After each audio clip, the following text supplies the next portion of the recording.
Shalom Bapak Ibu semua, kita berjumpa lagi. Saya bersyukur karena hari ini saya bisa hadir dan bisa berbagi di tengah-tengah kita. Ini anugerah buat saya, kehormatan buat saya bisa melayani Bapak Ibu di tempat ini untuk berbagi tentang kebenaran firman Tuhan. Tema yang saya akan bagikan hari ini adalah isi hati Bapa, saudara. Apa yang menjadi isi hati Bapa Sorgawi yang Dia mau berikan buat kita. Sebelum kita baca ayat ini, saudara, saya akan mengupas 3 poin penting dari isi hati Bapa Sorgawi, tapi hanya dari ayat Matius 16 ayat 18 ini. Saya akan satu poin dengan poin yang lain akan selalu berkaitan. Karena ini satu kesatuan ayat. Kalau kemarin belajar dari KLC tentang konteks, satu poin ayat ini akan berkaitan satu dengan yang lainnya. Jadi mungkin ada statement-statement, perkataan-perkataan yang akan diulang beberapa kali. Karena dia tidak bisa dipisahkan dari statement yang satu dengan statement yang berikutnya. Kita baca Matius 16 ayatnya yang ke-18. Dan aku pun berkata kepadamu, engkau adalah Petrus, dan di atas batu karang ini aku akan mendirikan jemaatku, dan alam maut tidak akan menguasainya. Dari ayat ini kita mengerti betul bahwa ini adalah konteks di mana Yesus lagi berbicara dengan Petrus, saudara.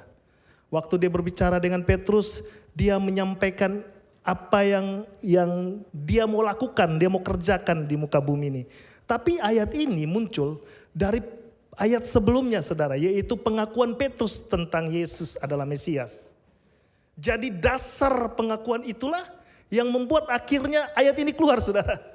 Jadi dasar Yesus sebagai Mesias. Mesias itu bukan hanya, dia itu Mesias adalah raja yang diurapi, saudara. Pengakuan Petrus bahwa Yesus adalah raja menjadi dasar ayat ini keluar, saudara. Berarti waktu Tuhan memberitahukan, waktu Bapa memberikan, bahkan Yesus bilang, Petrus bukan kau yang bicara itu. Itu adalah apa yang diberikan oleh Bapakku. Pewahyuan yang Petrus dapat itu diberikan oleh Bapa. Itulah isi hati Bapa sebenarnya. Jadi isi hati Bapa yang pertama adalah apa? Adalah jemaat, saudara.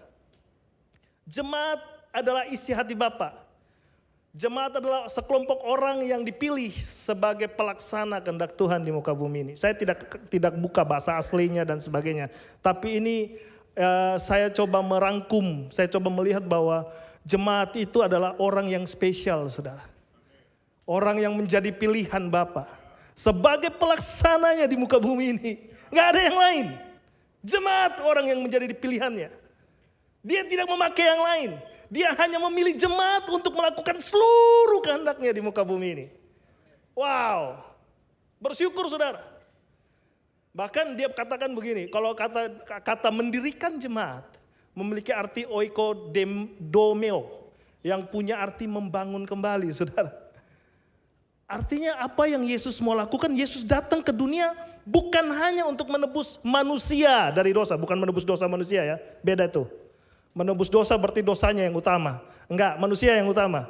Makanya Yesus datang menebus manusia dari dosa, gitu. Tuhan datang ke bumi untuk menebus manusia atau jemaatnya dari dosa. Bukan hanya itu saja, saudara, tapi dia memilih jemaatnya untuk menjadi pelaksana kehendaknya di muka bumi ini. Jadi kita semua ini adalah orang pilihan Tuhan. Nah, paradigma yang kita pasang dalam diri kita tentang pilihan Tuhan mempengaruhi setiap tindakan kita, saudara. Respon kita terhadap tekanan, masalah-masalah yang kita hadapi, itu akan sangat berpengaruh daripada bagaimana cara kita melihat diri kita. Kalau kita tahu diri kita adalah orang pilihan Tuhan, maka seluruh tubuh kita, seluruh pikiran kita akan selaraskan dengan apa yang kita mengerti, saudara. Waktu dia mengatakan, aku akan mendirikan kembali. Kalau kata mendirikan kembali, saudara, berarti ada bangunan yang pernah didirikan, tapi tidak sesuai dengan apa yang menjadi harapan, kan? Makanya Yesus datang harus mendirikan kembali. Apa ini, saudara? Ini adalah kegagalan Adam yang pertama, saudara. Waktu Tuhan menjadikan manusia, Tuhan berketetapan bahwa manusia itu menjadi pelaksana kehendaknya, menguasai bumi ini, menaklukkan bumi ini. Kalau bahasa menguasai bumi itu artinya menjadi pengelola buat bumi. Manusia dipilih Tuhan menjadi pengelola atas bumi. Menjadi manajer. Bukan kita pemiliknya. Tuhan pemiliknya. Kita mengelola bumi ini dengan baik. Manusia dipilih untuk menaklukkan bumi ini. Makanya Alkitab mencatat bahwa Yesus mati di kayu salib untuk buat mengembalikan posisi di mana yang waktu Adam gagal itu diberikan kembali kepada siapa? Kepada jemaat, saudara. Nah, mari kita lihat visi jemaat itu apa sih sebenarnya? Waktu Tuhan memilih jemaat, dia taruh visinya. Dan visi jemaat itu besar banget, saudara. Mari kita lihat. Nah, ini dia. Tujuan Tuhan memilih jemaat. Daniel 7 ayat 27. Maka pemerintahan, kekuasaan, dan kebesaran dari kerajaan-kerajaan di bawah agak kurang kelihatan ya, maaf. Saya buka dari HP aja. Ya, ini dia. Visi jemaat. Maka pemerintahan, kekuasaan, dan kebesaran dari kerajaan-kerajaan di bawah semesta langit akan diberikan kepada orang-orang kudus. Wow. Umat yang maha tinggi. Pemerintahan mereka adalah pemerintahan yang kekal. Dan segala kekuasaan akan mengabdi dan patuh kepada mereka. Ini destiny jemaat, saudara. Ini yang akan kita kejar, ini yang akan kita capai. Ini yang akan Tuhan rindukan kita masuk sampai ke sana. Di mana? Di setiap domain yang kita ada. Di sana Tuhan mau kita taklukkan itu.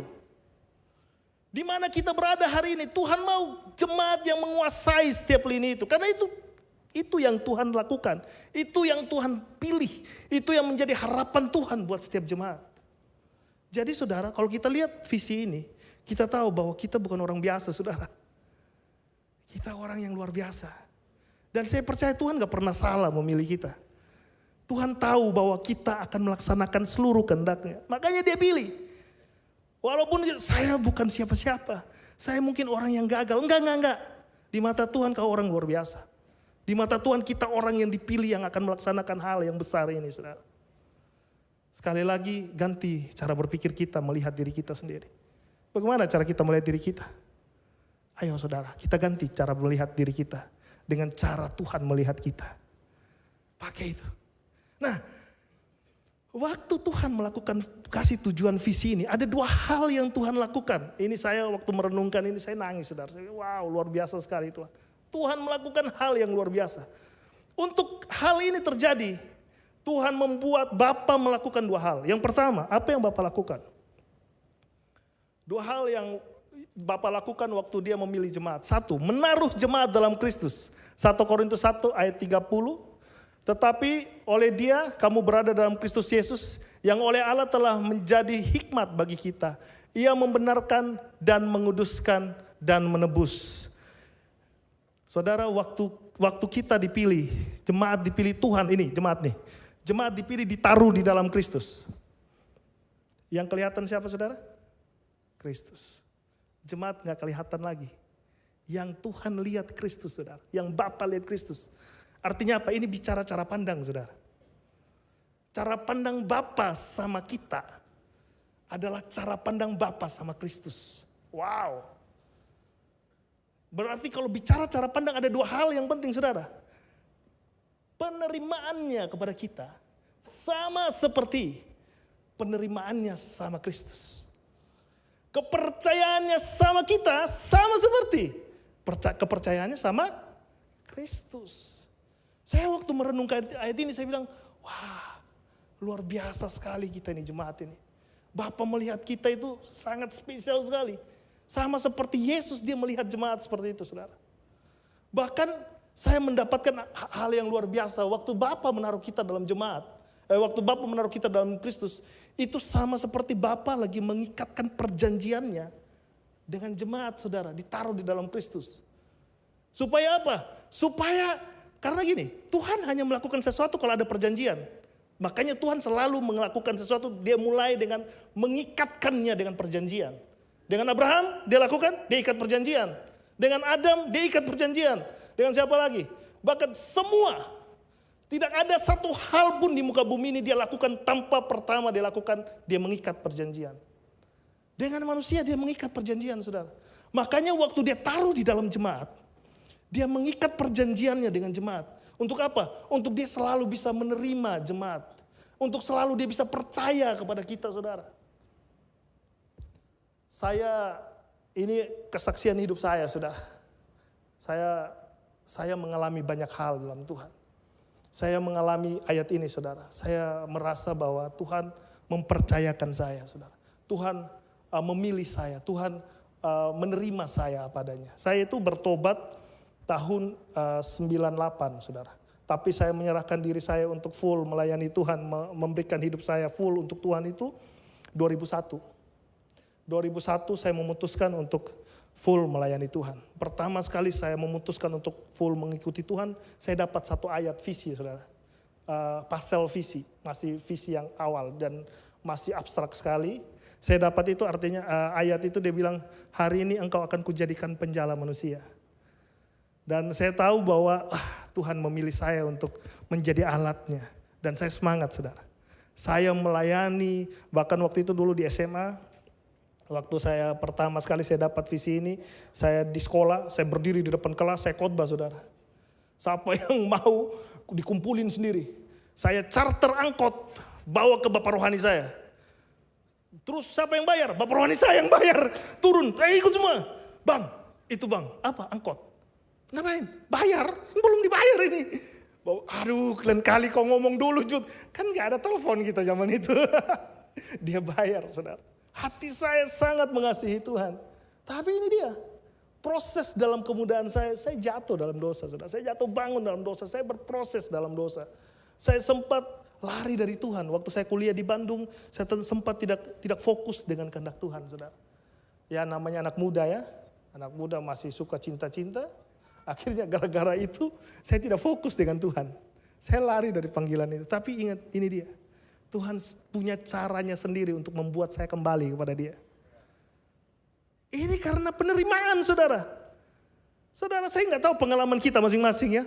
Tapi saya percaya kita pernah melewati fase itu. Dia punya caranya sendiri untuk menarik saya kembali. Singkat cerita, saya dari kuliah di Bandung, saya pindah ke Denpasar, saudara. Pindah di Denpasar. Saya dalam kondisi-kondisi saya lagi ngalamin tekanan yang luar biasa, Tuhan berbicara kepada saya lagi. Jadi itu saya mengalami pengalaman spiritual, saudara. Saya lagi berdoa, saya dikasih tongkat. Saya bilang, Tuhan ini tongkat, saya nggak layak terima tongkat ini. Tuhan bilang, ambil tongkat itu. Waktu saya ambil, Tuhan kasih ayat Esther. Waktu Esther menghadap raja, saudara. Raja itu tidak akan kalau raja tidak menyodorkan tongkat, Esther mati, tidak berkenan. Tapi begitu raja menyodorkan tongkatnya, Esther menyentuhnya, dia berkenan. Dan Tuhan bilang gini, tongkat itu hari ini ada di tanganmu. Kemana tongkat itu kau sodorkan? Di situ ada kasih karuniaku. Waktu saya menerima itu, saya sangat, saya gagal. Saya lagi mengalami kegagalan, bukan saya lagi bagus-bagusnya itu, saudara. Saya lagi mengalami kegagalan. Waktu saya dapat itu baru terakhir keluar firman itu, yang ayat yang tadi saya baca. Tuhan bicara, di atas batu karang ini, aku akan memberikan jemaatku dan alam maut tidak akan menguasainya. Waktu dia kasih itu saya mengerti dengan pengertian yang sederhana. Saya bilang, Tuhan mau saya membangun jemaat. Mulai dari saat itu saya di Bali, saya memuridkan anak-anak muda. Dari 2 orang, mereka juga memuridkan. Akhirnya kita menjadi satu jemaat, saudara. Jadi satu gereja, isinya anak-anak muda semua. Kita berjalan. Nah, saya mengalami lagi proses jatuh bangun, saudara. Bukan jatuh, kalau kali ini saya rasa saya benar. Dan Bapak Rohani saya yang salah. Dan akhirnya masih muda, saudara, masih muda. Dan saya perlu bertobat, saya akhirnya bertobat untuk itu. Saya pergi ke Abalov, Bali. Satu kali ada yang nari di depan ibadah, cantik sekali nih cewek gitu. Dan waktu dia lagi nari, Tuhan bicara sama saya. Jod, gimana kalau dia? Oke Tuhan, saya doakan itu. Saya doakan saya maju dong. Zaman-zaman dulu saudara, kalau kita zaman dulu, zaman 2000-an, awal-awal itu kalau kita dengan Bapak Rohani saudara, kalau Bapak Rohani nggak setuju nggak bisa kita jalin hubungan. Iya, ini serius nih. Ini memang begitu prosesnya. Jadi keputusan Bapak Rohani adalah keputusannya Tuhan. Bayangin itu.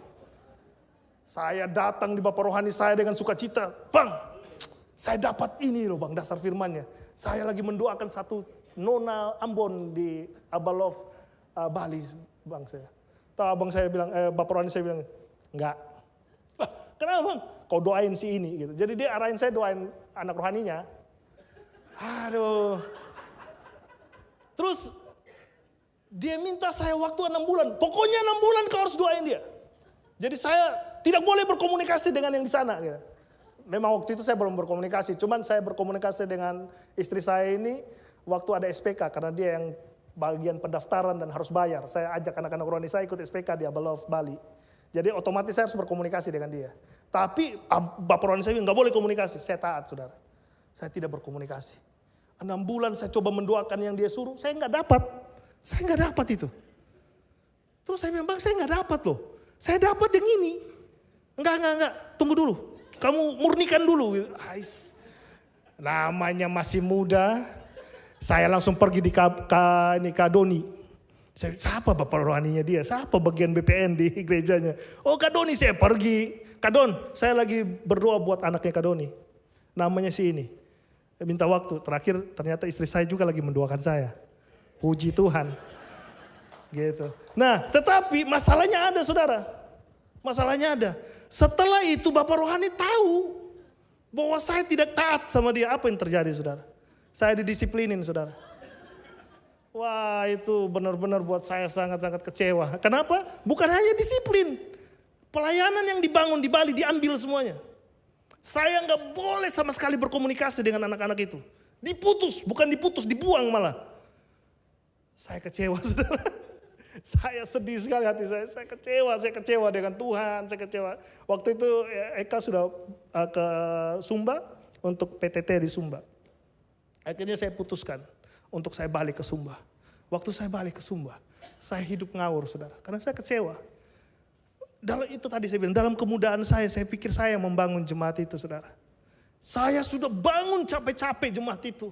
Saya sudah investasi hidup saya, bahkan dulu waktu saya dapat uang, setengah dari uang saya untuk pemuridan dan setengah lagi kita tunggu Tuhan menolong saya berikutnya gitu. Jadi setengah bulan sampai pertengahan bulan sudah habis duitnya, saudara. Karena setengahnya dipakai untuk pemuridan, sisanya kunjungan. Maksudnya kunjungan ke orang supaya ada makan bareng gitu. Jadi itu strateginya supaya bisa menyambung hidup, tapi ya itu masih muda dalam kebodohannya. Akhirnya saya kecewa, saya hidup asal-asalan. Saudara, waktu saya hidup asal-asalan, saya ini dulunya, sekarang sudah sembuh, saudara. Dulunya saya sakit asma. Suatu kali waktu saya lagi udah kacau banget, saya tetap jalan dengan istri saya pacaran, tapi tidak mau BPN juga. Udah BPN, apa itu BPN? Udah enggak mau. Akhirnya singkat cerita, suatu malam saya ngalamin serangan asma saya, saudara. Jam 3 pagi. Saya sesak sekali. Dan di sekeliling saya udah rasa bahwa ini udah atmosfernya udah pekat banget. Kayaknya saya lewat nih. Saya udah tahu saya lewat, saudara. Saya udah tahu saya lewat. Saya bilang, Tuhan, kasih kesempatan satu kali lagi untuk saya benar-benar serius menyelesaikan tujuan Tuhan dalam hidup saya. Saudara, waktu dalam kegelapan, saya udah gelap, udah gak lihat apa-apa. Yang ada kegelapan saja. Waktu dari jauh muncul satu titik cahaya kecil. Makin besar, dan makin besar. Saudara tahu ada tulisan di dalam cahaya itu. Apa tulisannya? Di atas batu karang ini, aku akan mendirikan jemaatku. Dan alam maut tidak akan menguasainya. Saya mengalami itu. Dan mulai saat itu saya bilang sama Tuhan, Tuhan, saya gadaikan hidup saya untuk kepentingan kerajaan. Saya berikan seluruh hidup saya untuk kepentingan-Mu. Saya gak mau mikir apa lagi. Karena ini kesempatan yang berharga buat saya. 1 bulan sebelum kami menikah, saya masih panggil istri saya di bawah. Kita sudah masuk BPN, sudah bayar semua, Cimuli saksinya. Ini orang tua rohani kami dalam BPN, mereka yang bimbing kami. 1 bulan sebelum menikah, saya panggil Eka ngopi di bawah. Waktu itu dulu kafe di bawah masih ada, saudara. Kopi di bawah, terus saya bilang sama istri saya, 1 bulan lagi kita nikah. Kau tahu, kau lagi menikah dengan siapa? Ini orang hanya melayani Tuhan. Saya tinggalkan pekerjaan saya di Sumba, datang ke Jakarta, saudara. Dan sampai di Jakarta saya gak ada pekerjaan. Dia yang membackup saya. Saya bilang, kau akan menikah dengan saya. Saya nggak punya apa-apa. Kau masih punya kesempatan untuk kau batal menikah dengan saya. Hidup saya hanya untuk Tuhan. Tidak ada owner saya Tuhan. Kau masih punya keputusan, kau bisa mendapatkan pria yang lebih kaya, lebih hebat dari saya. Yang luar biasa, istri saya bilang, enggak. Saya mau bersama-sama dengan kau menyelesaikan kehendak Tuhan itu. Begitu dia bilang begitu. Saya walaupun saya deg-degan saudara. Waktu saya datang ke Jakarta, saya ganti KTP saya dari KTP Sumba, ganti KTP Jakarta dan masuk di KK mereka. Gimana kalau dibilang gak jadi nih? Saya udah jadi luntang-lantung di Jakarta, gak jelas. Tapi itu iman saudara. Saya percaya bahwa Tuhan akan mengerjakan itu buat hidup saya. Saya putuskan itu. Nah mulai saat itu saya ngerti. Waktu saya mendapatkan ayat ini, waktu saya melihat cara pandang, saya ngerti inilah yang dimaksud tadi. Tuhan mengikat perjanjiannya dengan jemaatnya. Melalui Kristus. Saya nggak tahu apa yang Bapak Ibu alami hari ini. Saya nggak tahu apa yang Bapak Ibu sedang terjadi dalam kehidupan kita semua jemaat di tempat ini. Dengar, Tuhan menaruh kita dalam Kristus. Kita diterima saudara. Kita dipercaya. Perjanjian itu dia mengikatnya. Kemanapun saudara pergi, Daud bilang, aku mau taruh tempat tidurku ke dunia orang mati, kau ada di sana. Itu terjadi ikatan perjanjian saudara. Kita nggak bisa lari. Karena apa? Karena jemaat penting buat Tuhan. Ya itu pelaksana kehendaknya. Dia menaruh, tanda kutip, dia menaruh harapannya kepada jemaat. Karena hanya jemaat yang dia pilih. Untuk menyelesaikan seluruh kehendaknya di muka bumi ini. Terlalu lama di sini bahaya, tidak dapat waktu lagi sisanya. Lanjut. Yang kedua, yang tadi pertama, jemaat ditaruh di dalam Kristus. Yang kedua yang Bapa lakukan, Kristus itu berdiam di dalam diri jemaat. Ini punya makna yang berbeda saudara. Namun aku hidup, Galatia 2 ayat 20. Bukan lagi aku hidup, melainkan Kristus yang hidup di dalam aku.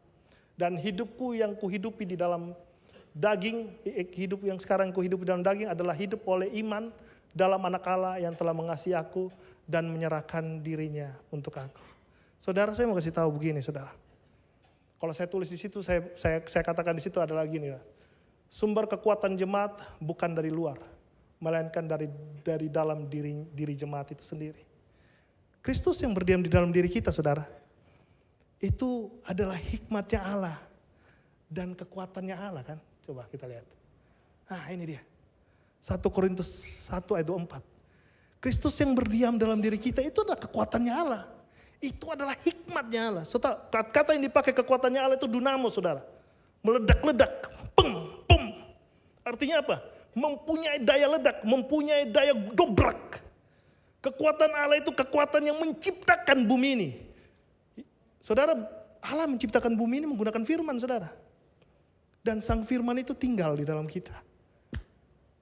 Apa yang tidak dapat dilakukan oleh jemaat? Enggak ada. Apapun yang jemaat putuskan bersama Tuhan akan berhasil, akan jadi. Kenapa? Kekuatan itu telah diberikan kepada kita. Siapa yang bisa mengalahkan engkau? Makanya Alkitab bilang, siapa yang dapat mengalahkan engkau kalau Allah di pihakmu? Wow, kita memiliki kekuatannya Allah saudara. Berjalan dengan otoritasnya Allah. Kita apapun yang kamu buat, Tuhan buat berhasil. Bahkan bukan hanya kekuatannya Allah saudara. Kita mencatat bahwa kita memiliki hikmatnya Allah. Sofia, cara berpikirnya Allah. Ini luar biasa saudara. Saudara tahu bagaimana cara Tuhan mengatur masa demi masa. Generasi demi generasi. Dia mengatur itu pakai hikmat saudara. Nah hikmat itu ada dalam diri kita. Bahkan ini Alkitab mencatat. Berserulah kepadaku, maka aku akan menjawab engkau. Dan akan memberitahukan hal-hal yang besar saudara. Artinya apa? Hikmat Tuhan membawa kita untuk mengerti apa yang Tuhan akan kerjakan ke depan. Artinya apa? Kita tahu apa yang terjadi ke depan saudara. Gak ada alasan untuk kita tidak bisa menjadi orang yang berpengaruh buat kota, buat tempat di mana kita ada. Gak ada. Karena Tuhan itu, hikmat itu akan memberikan arah kita untuk kita mengerti apa yang akan terjadi ke depan saudara. Oh spesial banget. Makanya jemaat itu spesial saudara. Bahkan ini dia, Kristus yang berdiam di dalam diri kita itu adalah kehendak Tuhan. Artinya apa? Dialah, kalau kita baca Alkitab, apa yang Yesus lakukan semuanya itu tertulis bahwa untuk menggenapi firman-Nya. Jadi apa yang dia kerjakan tergenapilah firman. Dari semua hal yang dia lakukan untuk menggenapi semua firman. Bahkan ini dia saya mau bilang. Kristus yang berdiam di dalam kita itu artinya gini. Bahwa Allah mau secara langsung bersama-sama dengan jemaatnya menyelesaikan seluruh kehendak-Nya. Dia aktif saudara. Dia aktif di dalam kita untuk bersama-sama dengan kita melakukan kehendak-Nya. Dia enggak membiarkan kita. Dia berdiam di dalam kita, dia mau menemani kita melakukan hal-hal yang besar itu saudara. Dia ada menuntun kita untuk melakukan itu. Next. Nah ini dia. Oh ya. Sorry. Nah ini dia. Jadi kalau tadi itu pertama adalah jemaat ada di hati Bapa. Yang kedua, isi hati Bapa. Matius 16 ayat 18. Dan aku pun berkata kepadamu, engkau adalah Petrus. Dan di atas batu karang ini, aku akan mendirikan jemaatku dan alam maut tidak akan menguasainya. Apa isi hati Bapa? Isi hati Bapa dari ayat ini saudara. Tuhan mau membangun jemaat yang dasarnya adalah batu karang saudara. Jadi dasar atau fondasi dari jemaat yang dibangun adalah batu karang. Nah tadi saya sempat singgung. Batu karang di situ punya arti kata Petra, artinya batu yang besar. Tuhan mau membangun jemaat di atas batu yang besar. Saya teringat ayat di Matius 7 ayat 24. Setiap orang yang mendengarkan perkataanku ini dan melakukannya, ia sama dengan seorang yang bijaksana yang mendirikan rumahnya di atas batu saudara. Artinya apa? Artinya isi hati Allah. Tuhan mau membangun jemaat yang taat saudara. Dasar dari jemaat itu dibangun adalah ketaatan. Ketaatan kepada siapa? Kembali lagi percakapan pewahyuan yang Bapa berikan kepada Petrus. Ketaatan kepada Sang Mesias. Itu adalah fondasi dasar di mana jemaat itu akan dibangun. Mengapa penting ketaatan? Ini luar biasa nih saudara. Mengapa penting? Ketaatan memang gak enak buat daging kita saudara. Tapi itu sangat penting buat kita. Karena satu, ketaatan itu adalah karakteristik jemaat saudara. Orang mengenal jemaat Tuhan adalah karena ketaatannya. Nah ini ayatnya, 1 Yohanes 2 ayat 3. Dan inilah tandanya bahwa kita mengenal Allah, yaitu jikalau kita menuruti perintahnya. Saya waktu merenungkan ini saudara, karakteristik ini, saya mendapat pengertian bahwa begini. Segala hal yang kita bangun, hubungan kita secara pribadi, berbicara mengenai hal yang spiritual, selalu ekspresinya adalah ketaatan, saudara. Apapun yang saudara lakukan dengan Tuhan secara spiritual, pasti ekspresinya ketaatan. Gak mungkin gak. Kalau kita baca ayat ini berbicara mengenai pengenalan akan Tuhan. Kalau saudara kenal Tuhan, ekspresinya apa? Ketaatan. Ketaatan ekspresi dari pengenalan akan Tuhan. Apalagi, kalau kita bicara tentang waktu kita membangun hubungan dengan Tuhan dan kita mengasihi Tuhan. Ekspresi kasih apa? Kalau kau mengasihi aku, kau melakukan perintahku. Ketaatan saudara. Ketaatan adalah ekspresi cinta kita sama Tuhan. Makanya itu karakteristik dari jemaat. Saudara, waktu saya membaca tentang kehidupan kisah para rasul, murid-muridnya. Murid-muridnya mengekspresikan cintanya sama Tuhan itu luar biasa saudara.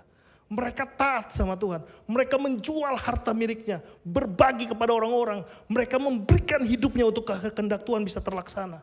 Itu artinya apa? Mereka mengasihi Tuhan. Ekspresinya mereka taat sampai mati saudara. Bukankah karakter ini adalah karakter Tuhan?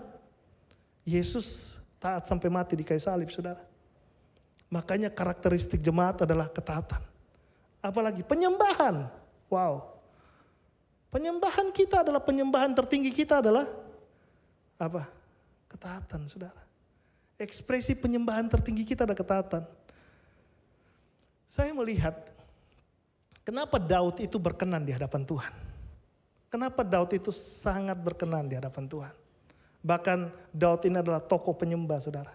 Kehidupannya adalah kehidupan penyembahan. Daud ini orang yang sangat taat, saudara. Apa buktinya? Setiap perkataan yang keluar dari mulut Daud, maka bertanyalah Daud kepada Tuhan.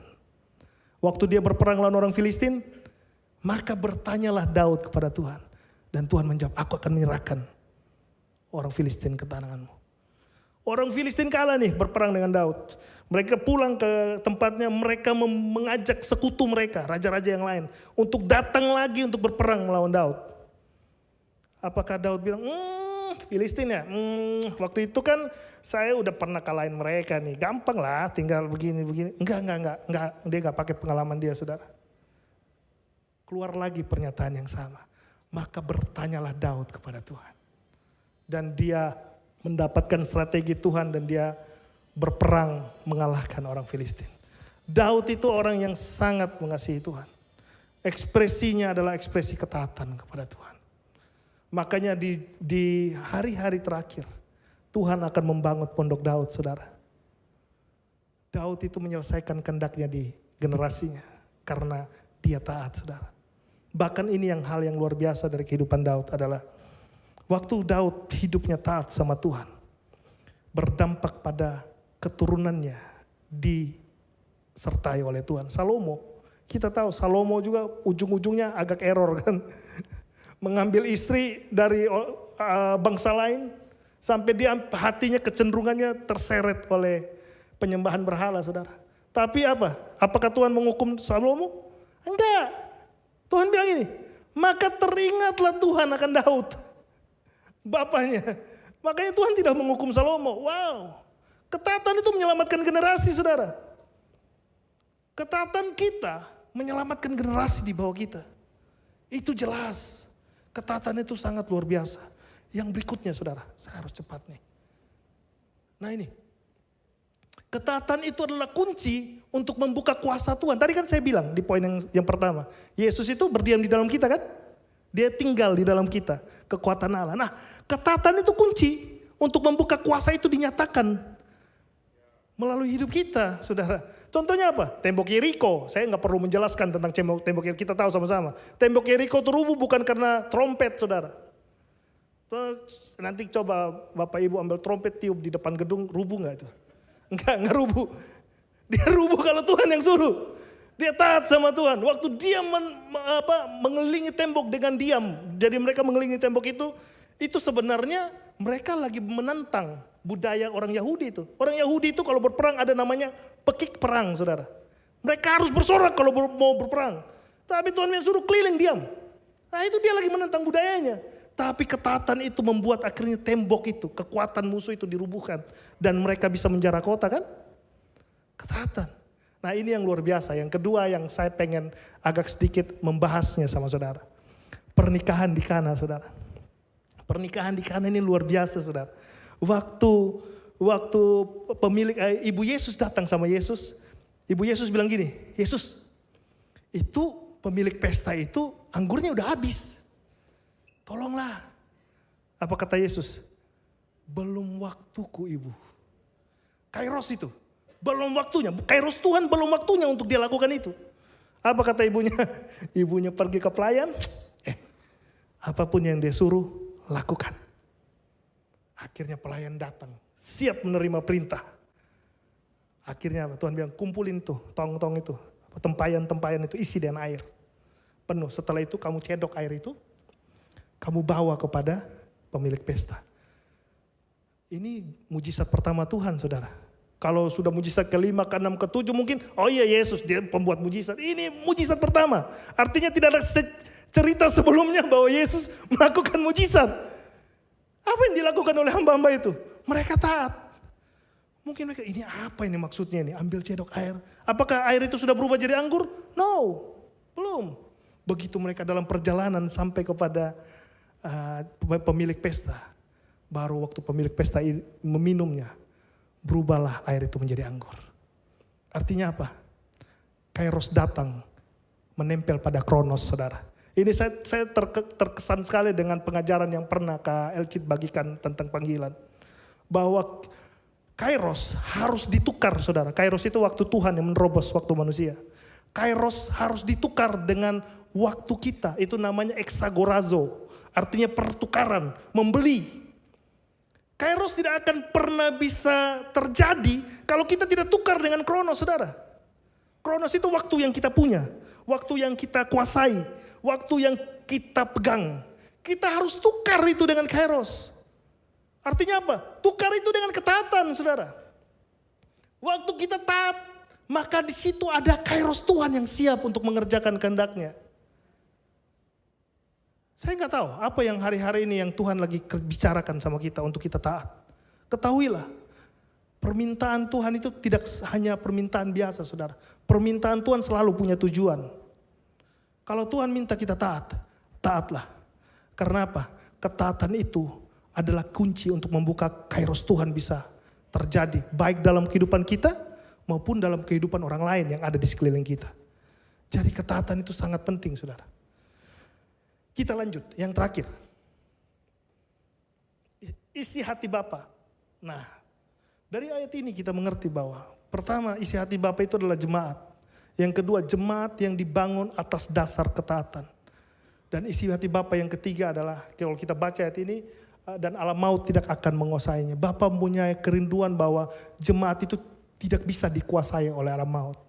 Bahkan ada terjemahan lain yang mengatakan bahwa jemaat itu adalah jemaat yang membuka pintu gerbang alam maut. Kita lihat. Nah ini dia.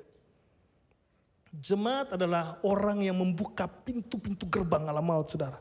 Pintu gerbang alam maut adalah kekuatan si jahat yang menyeret manusia dalam kematian dosa lalu memenjarakan dalam maut yang kekal.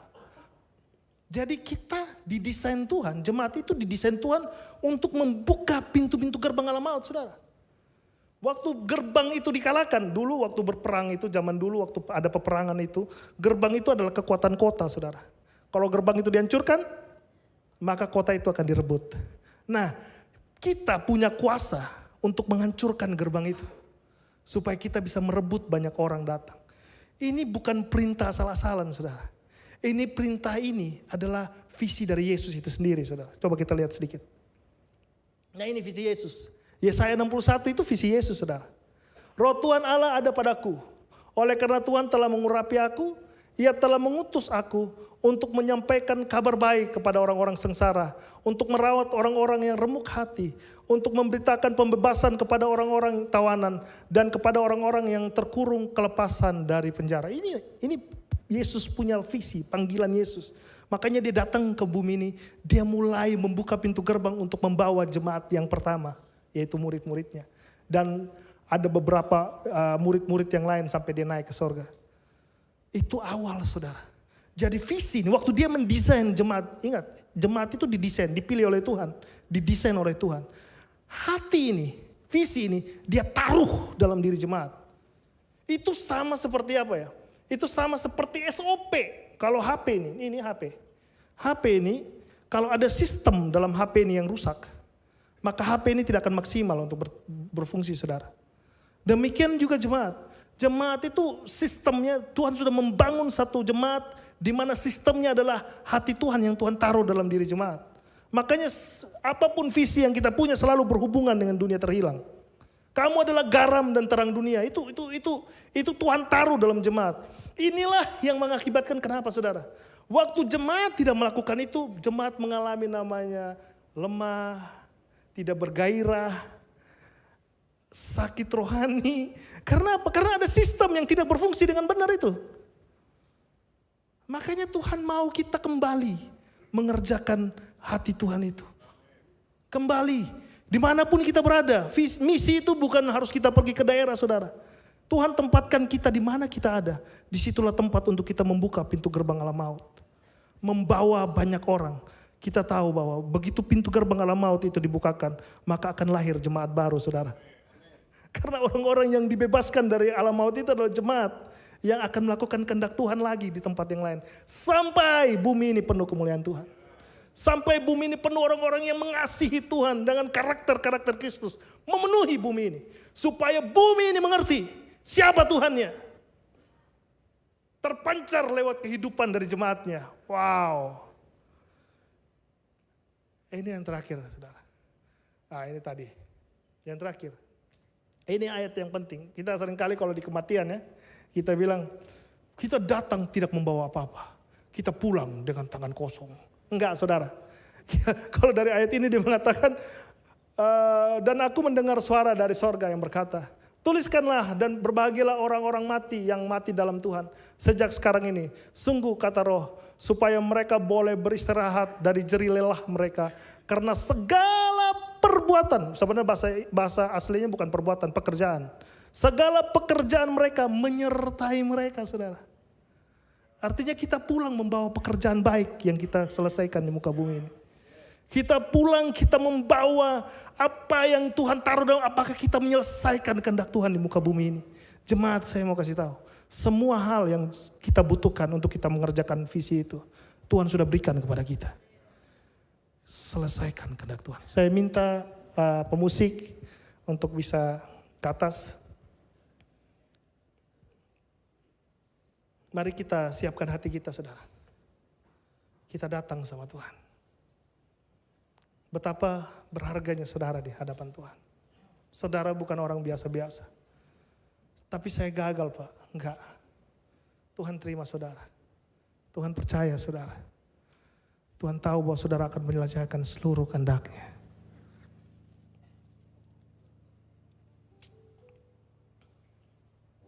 Mari kita ambil waktu sejenak untuk kita melihat diri kita kembali, saudara. Bagaimana cara kita memandang diri kita? Bagaimana cara kita mengekspresikan cinta kita sama Tuhan? Bagaimana cara kita melihat dunia yang terhilang yang ada di sekeliling kita? Mari kita respon hati Bapa ini, saudara.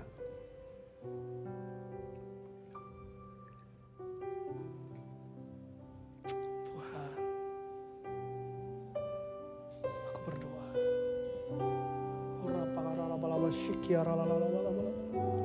Mari berbicara buat kami. Kekuatan di jiwaku, Ya, ketenangan batinku, amin. Ada dalam hadirat-Mu, ku menyembah-Mu. Amin. Tersungkurku di kaki-Mu, rasakan hadirat-Mu. Amin. Takkan ku melepaskan-Mu, Kau cahaya bagiku. Amin. seumur hidupku, masuk dalam rencana Ya Tuhan, Bapa. ya Pikiranku, kehendakku,